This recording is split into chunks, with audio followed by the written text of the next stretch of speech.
Welcome back. You're watching Sunday Agenda on Sky News. Our next guest is deeply involved in official corruption. Not the practice, but the prevention of it. After a distinguished career in Australia, Professor Adam Graycar became Dean of the School of Criminal Justice at Rutgers University in the United States. He set up a School of Corruption Studies at Rutgers, which is in New Jersey. That's especially appropriate when you hear him talk about the staggering statistics for graft in that state. I talked to him about his experiences in America and about his perspective on those allegations regarding renewed corruption in Queensland. Professor Adam Graycar, thanks very much for joining us on Sunday Agenda. My pleasure.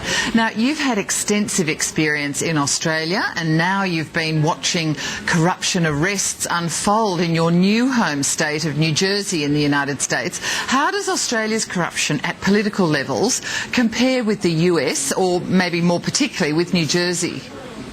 Well, either it's very, very well hidden or we're in a totally different league. In the state I live in, New Jersey, something like 150 public officials have been arrested and convicted for corruption offences since 2001. In the city that I live in, Newark, 5 of the last 7 mayors have gone to prison for corruption-related activities. Why is a state like New Jersey so corrupt, and why can't it seem to be stopped? First of all, the federal system in America devolves power to a very, very, very low level. In New Jersey, which is 1/3 the size of Tasmania, there are 566 municipalities.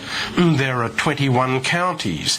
All of them have governments. All of them make rules. All of them make regulations. All of them tell you what you can build and what you can't build and where you can build it and what you can do. All of them have school districts. All of them have police services. And so to find your way through the morass, no human being can do it. And so, what happens in the end, it's much easier to buy your way through it. Are there no equivalent to the Australian system, no ICACs or Royal Commissions of Inquiry? There isn't the same method of control, and people do care. Everybody says, gee, it's terrible. And the FBI, who does most of the prosecutions, go after these people. People see the things that happen, and the political system is so paralysed that it cannot act. It cannot act because... All right, but you say power devolves to a very low level, so it's, the mayor of Newark, which is a town of 300,000 people or something. But is there also serious lack of political will at a higher level to stamp it out at those low levels? There is. Let me give you an example. On his first day in office, President Barack Obama issued an executive order about probity in government, about setting standards for ethical behaviour. This is a very, very important statement. And what he said was that no government employee could do this, and the whole, the normal range of things. Now, that edict, that executive order, applies to federal public servants. It does not apply to elected congressmen. It does not apply to judges. It does not apply to anybody in the states. It does not apply to anybody in local government.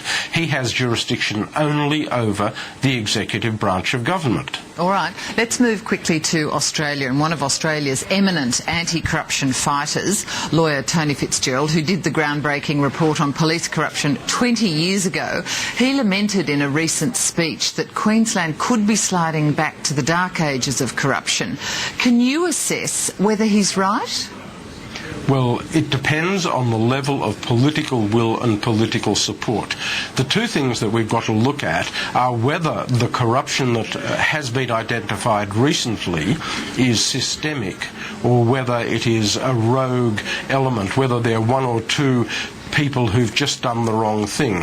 It would be inconceivable in an Australian state today to have a police commissioner as a crook as we saw in Queensland 25 years ago. Tony Fitzgerald and others believe that the current Queensland Crime and Misconduct Commission has been neutered by the Labor government there. Is he right in your view? anti-corruption commissions can be very, very effective, and we've seen some very effective ones around the world. It depends on the legislation, it depends on the way in which the enforcement activities can be put into place. I'm not close enough to the Queensland Crime and Misconduct Commission to make a judgment. All right, what is key, in your view, to have in a state to make sure that corruption doesn't become systemic?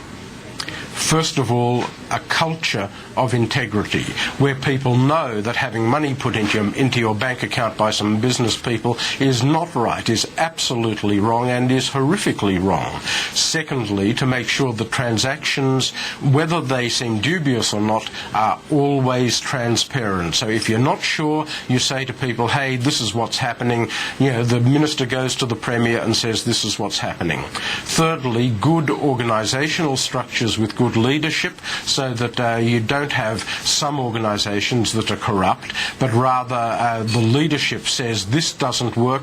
You have procedures in place that make sure that when people are hired, they are hired on merit, there are criteria, there are processes, and it is open. Then you have performance appraisal, you have proper procurement practices, and you make sure that there is always accountability and transparency.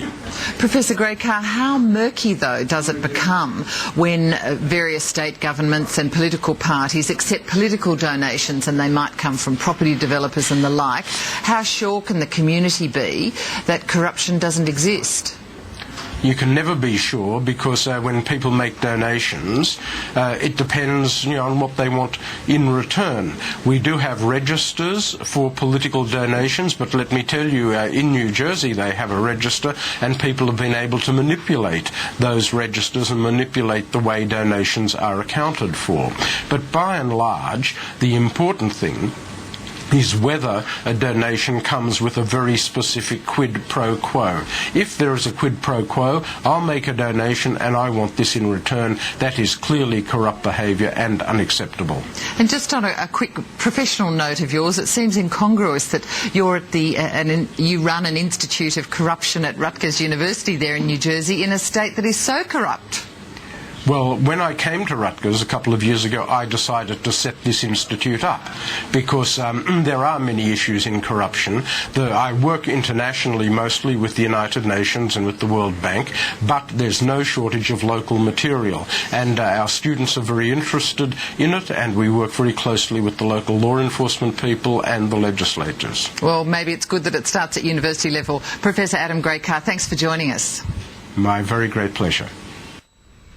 Professor Adam Graycar, visiting fellow at the US Studies Centre at Sydney University.